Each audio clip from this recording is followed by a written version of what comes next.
Idol, may napapansin ako habang tumatagal ako sa pagiging content creator.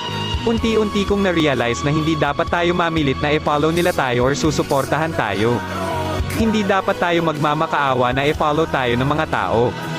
Kasi alam nyo yun guys, madami ka nga followers, madami nga nag-follow sa'yo, madami ka nga likers.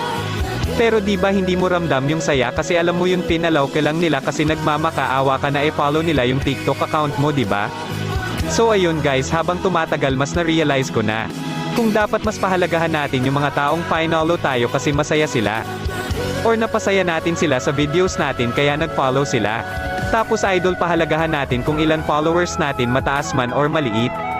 Basta andyan sila palagi para supportahan ka nila, bawal upload mo ng videos. So gusto ko lang sana malaman guys kung isa ka ba talaga sa solid supporters ko. Mag-iwan ka nga ng mensahe or komento dyan sa baba idol, kahit ano. Tapos wag nyo kalimutan mag-copy link and heart sa mga videos ko idol. Maraming salamat, road to 100,000 followers na tayo idol, kaya wag kalimutan mag-follow kung isa ka sa napasaya sa mga videos ko.